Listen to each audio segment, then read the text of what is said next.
Test 1. This is the IELTS listening test. You will hear a number of different recordings, and you will have to answer questions on what you hear. There will be time for you to read the instructions and questions, and you will have a chance to check your work. All the recordings will be played once only. The test is in 4 parts. At the end of the test, you will be given 10 minutes to transfer your answers to an answer sheet. Now turn to Part 1.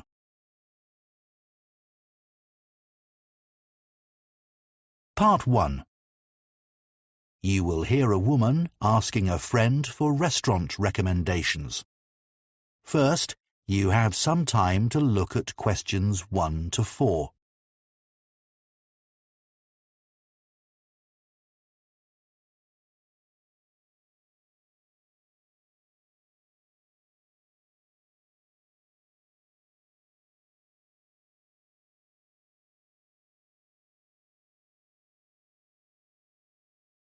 Now listen carefully and answer questions 1 to 4. I've been meaning to ask you for some advice about restaurants. I need to book somewhere to celebrate my sister's 30th birthday, and I liked the sound of that place you went to for your mum's 50th. The Junction. Yeah, I'd definitely recommend that for a special occasion. We had a great time there. Everyone really enjoyed it. Where is it again? I can't remember. It's on Grayson Street, only about a 2-minute walk from the station. Oh, that's good. I'd prefer not to have to drive anywhere, but I don't want to have to walk too far either. Yes, the location's perfect, but that's not necessarily why I'd recommend it. The food's amazing. If you like fish, it's probably the best restaurant in town for that. It's always really fresh, and there are lots of interesting dishes to choose from. But all the food is good there. Is it really expensive? It's certainly not cheap, but for a special occasion, I think it's fine. It's got a great atmosphere, and before dinner you can go up on the roof and have a drink. It's really nice up there, but you need to book. It's very popular, as the views are spectacular. Sounds good. So that's definitely a possibility then. Is there anywhere else you can think of? If you want somewhere a bit less formal, then you could try Paloma. Where's that? I haven't heard of it. No, it's quite new. It's only been open a few months, but it's got a great reputation already. It's in a really beautiful old building on Bow Street. Oh, I think I know where you mean. Right beside the cinema. Yes, that's it. I've only been there a couple of times, but I was really impressed. The chef used to work at Don Felipe's, apparently. I was really sorry when that closed down. So is all the food they serve Spanish then? Yeah, you can get lots of small dishes to share, which always works really well if you're in a group. Worth thinking about. Yeah, there's a lively atmosphere, and the waiters are really friendly. The only thing is that you need to pay a £50 deposit to book a table. A lot of restaurants are doing that these days. I should have a look at the menu to check there's a good choice of vegetarian dishes. A couple of my friends have stopped eating meat. Not sure. I'd say the selection of those would be quite limited. Before you hear the rest of the conversation, you have some time to look at questions 5 to 10.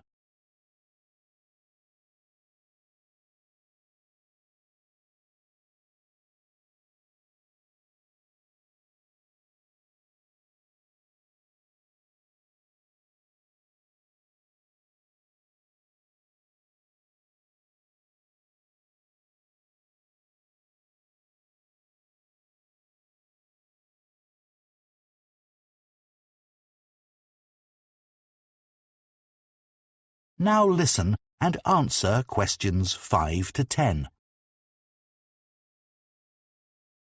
I've just thought of another idea.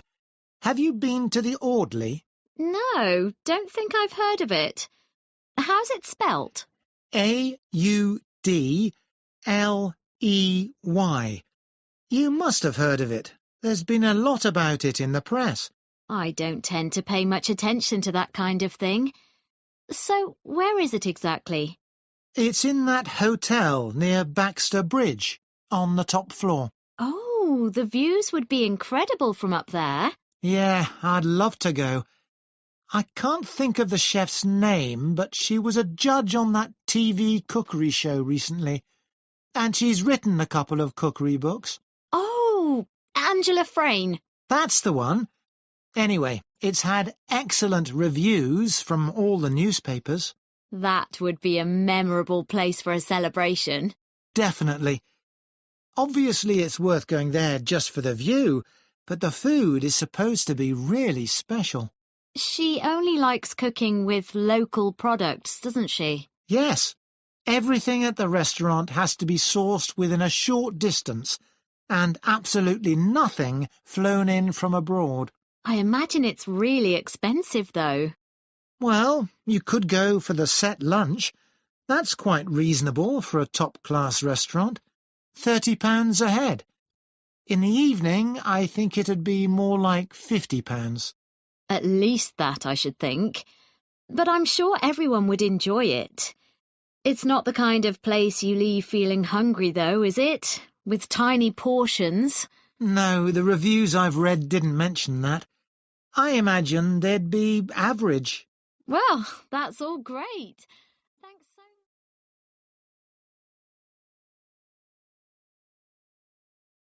Part 2.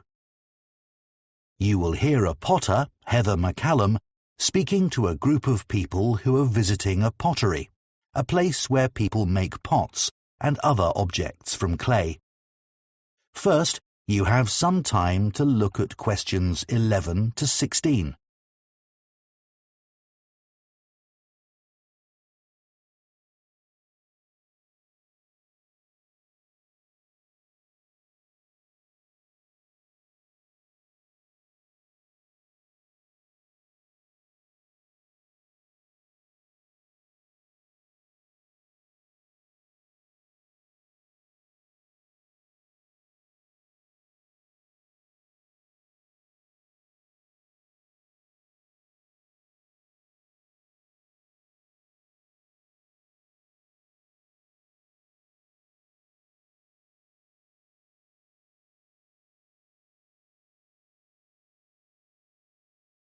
Now listen carefully and answer questions 11 to 16. Hello and welcome. My name's Heather McCallum and I'm one of the potters who work here at Edelman Pottery. Before we go into the workshop, I just want to say a bit about the craft of pottery. Then we'll have a look at the equipment and you can try making a pot of your own. Like many people, I'm sure you know that pottery as an art form is tens of thousands of years old. And we know this because it stands the test of time. Things like baskets and pictures don't survive in the earth in the same way that pots do. And even if ancient pots are found in small pieces, they still provide a lot of information about the past. There's no doubt that pottery has given archaeologists a fascinating insight into how ancient humans lived. The shape of an artifact may have been lost, but archaeologists can tell whether the pots were for, say, storage or cooking by examining the impressions on the clay, the scratches from tools, and the clay itself can reveal where the pots came from. When I ask people why they want to take a pottery class with me, they sometimes talk about these things. Like our ancestors, they hope that something they create will also last longer than they do, that their work, whether it is good or not, might say something about humanity many years after their death. Of course, You will all have your own reasons for coming here. As far as I'm concerned, what I love most is the concentration you need to make a good pot. That focus takes you away from the stresses of everyday life. If you're elderly, it's also good exercise for hands and wrists and helps with arthritis. And of course, it's a fun activity for children because it's so messy. Here at Edelman Pottery, we show you some of the basic pottery techniques so that you can use these to create whatever you wish. A gift for a friend, perhaps. Like nearly everyone who comes here, I'm sure this is the first time you will have tried the art. So we'll keep things simple today. Now, before we move on, can I just say a word about what you're wearing? As we said in our email, please remove any watches, necklaces, etc. and put them somewhere safe. If you have long hair, do tie it back now. We'll provide aprons later, but I trust your clothes are old but comfortable, not your favourite t-shirt or jeans. Before you hear the rest of the talk, you have some time to look at questions 17 to 20.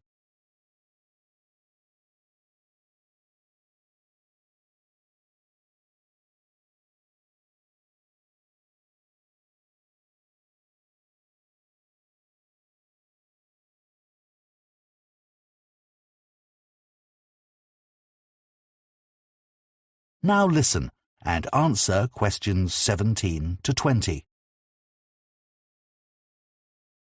So now we're in the workshop. Have a look around. There's a lot going on. To make pottery that will last, you need a potter's wheel, a kiln, which is basically a very hot oven where you fire the pottery, and some tools. So first, the kiln. If you look over in the far corner, you'll see one of ours. Since their invention, kilns have changed very little, though in the past 20 years, a lot of progress has been made in temperature control. Basically, a kiln removes the water from clay at temperatures of around 1,000 degrees Celsius.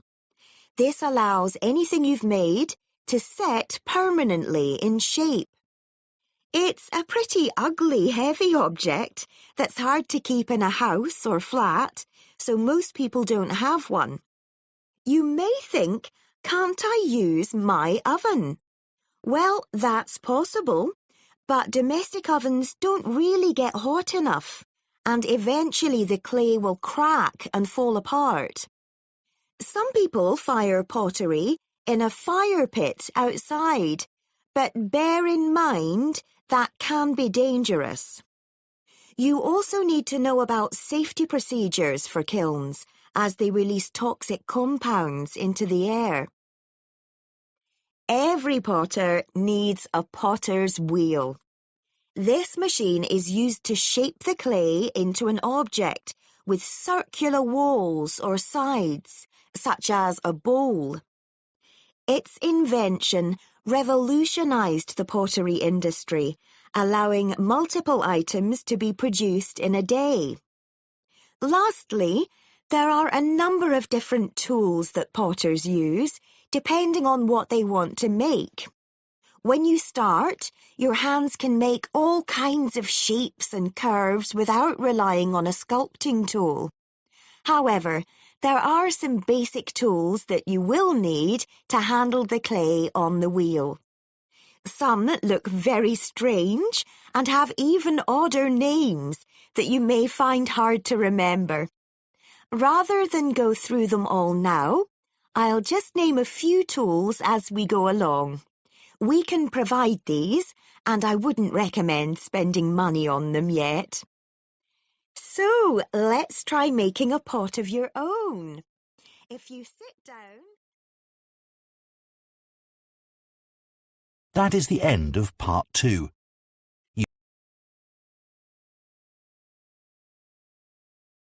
Part 3. You will hear two sociology students called Tamara and Dev discussing their research for a presentation on loneliness. First, you have some time to look at questions 21 to 26.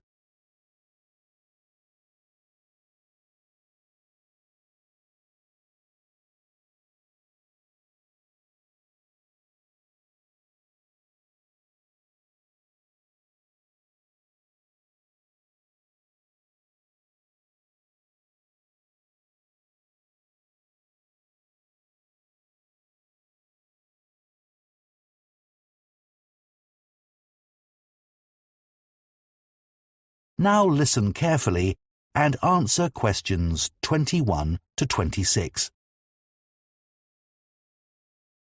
Shall we go through the notes we've made from our research into loneliness now, Dev? OK, Samara. It's been a real eye-opener. I had no idea that loneliness has been increasing steadily for the last 20 years. I know. And it's the same all over the world. The downside of a modern lifestyle, I guess. Did you come to any conclusions about what the reasons for the increase are? Well, I'd assumed it was mainly an issue for the elderly, but in fact it's something which affects young people just as much. So nothing really to do with longer lifespans. What about social media? In my case, far from making me feel isolated, it actually does the opposite. It definitely does more good than harm. I'd say loneliness has a lot to do with the way cities are designed. People living in high-rise flats with not much opportunity to speak to their neighbours. I think you're right. Another possible reason is that people are having fewer children and don't live in large extended family groups. But in this country, anyway, that all changed decades ago. And yet, loneliness is a more recent problem. I suppose so.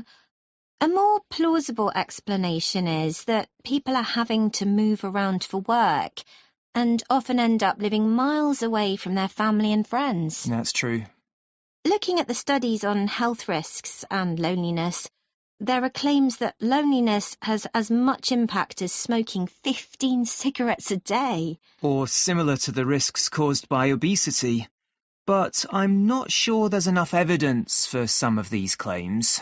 Well, what about that one in Finland, which showed that loneliness increased the risk of cancer by about 10%?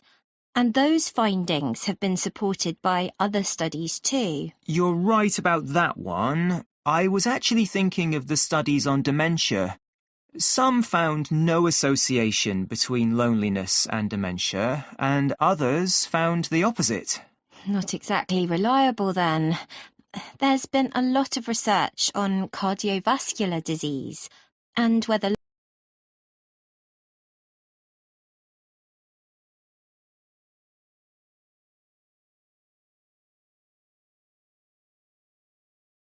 loneliness contributes to that. Yes, I read that it was hard to reach a judgment, as the definition of loneliness varied quite a lot, and the responses from participants were too subjective.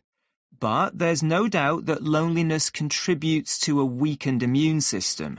Unquestionably, the data on that is sound. What did you think about the evolutionary theory of loneliness? Well, I thought the idea that loneliness evolved because it motivated people to be with other people quite convincing. Survival often depended on group cooperation. But I don't think there's enough evidence to claim that there must be a group of neurons in our brains which influence social behaviour by making us feel bad when we're alone. There are a few studies which support the theory, but not conclusively enough. More evidence is needed. And anyway, this theory's not really useful when it comes to solving the problem of loneliness today. True. Before you hear the rest of the discussion, you have some time to look at questions 27 to 30.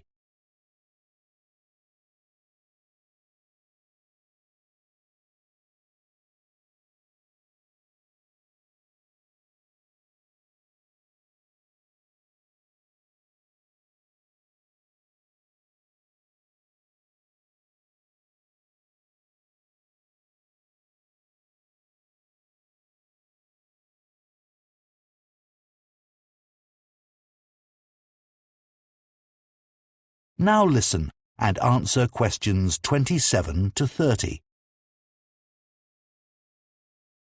Should we look at the relationship between loneliness and mental health now?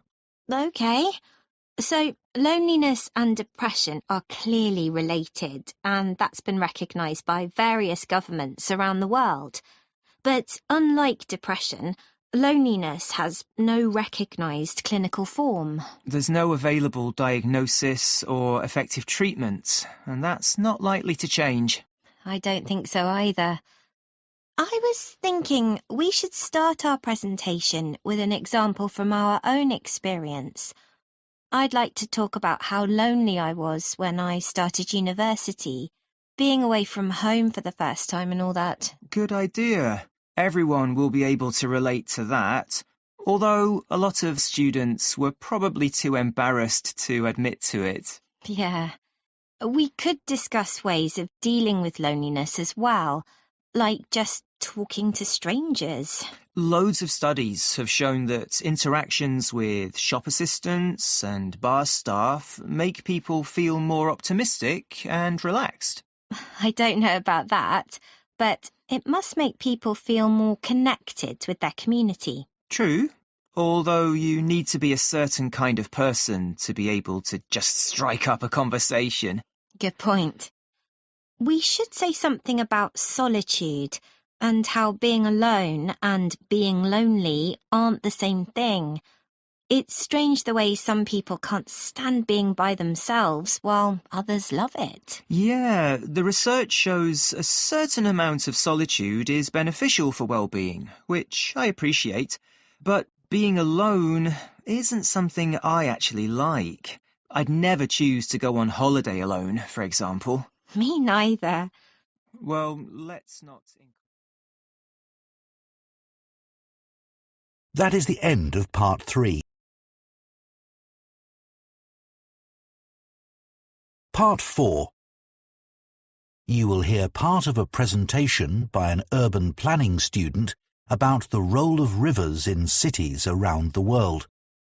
First, you have some time to look at questions 31 to 40.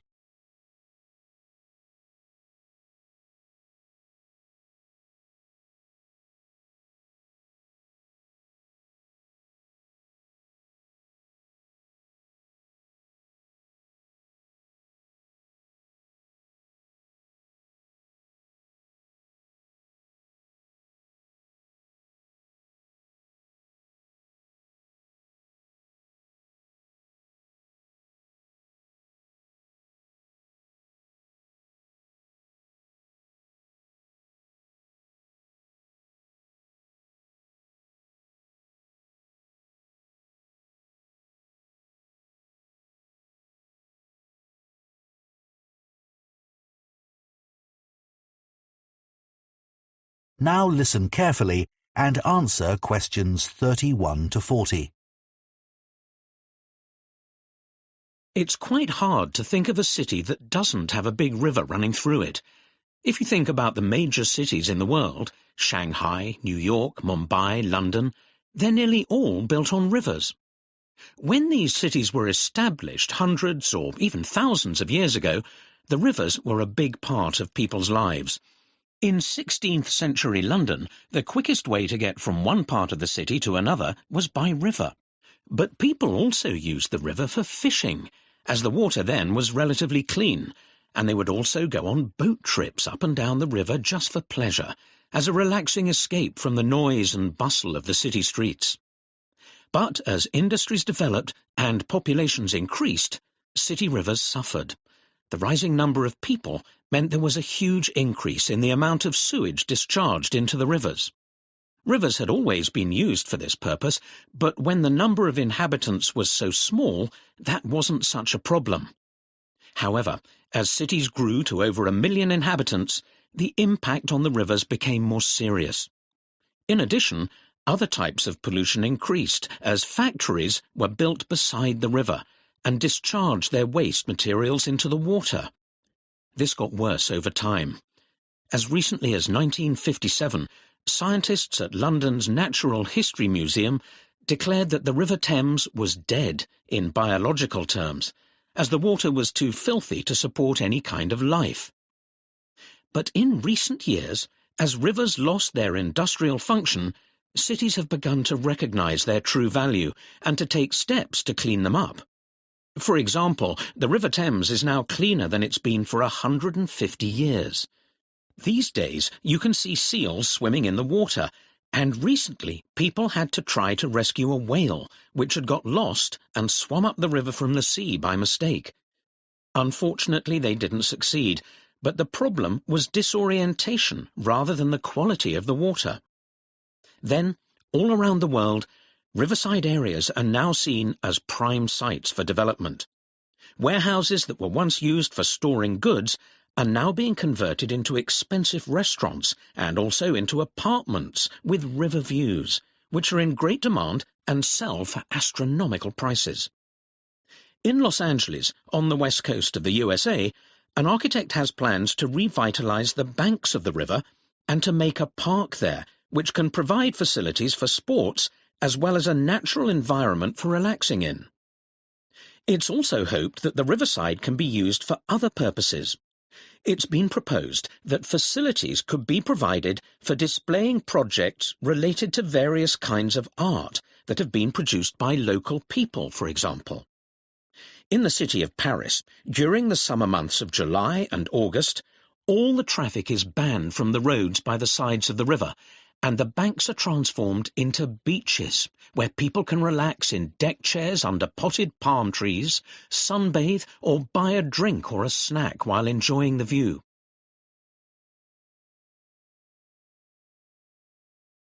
But to make the most of our rivers in our increasingly crowded cities, we need to allow them to regain their original purpose and be used as a means of transport, reclaiming our streets from cars and lorries.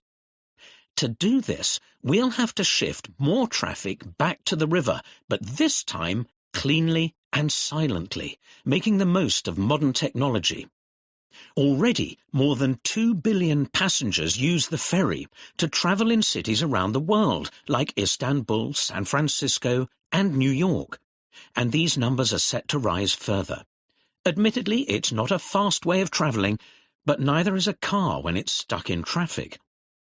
Of course, passenger traffic on roads might decrease as more people start working from home, but another recent development, the huge rise in online shopping, has meant that another form of urban traffic just keeps on growing, and that's deliveries.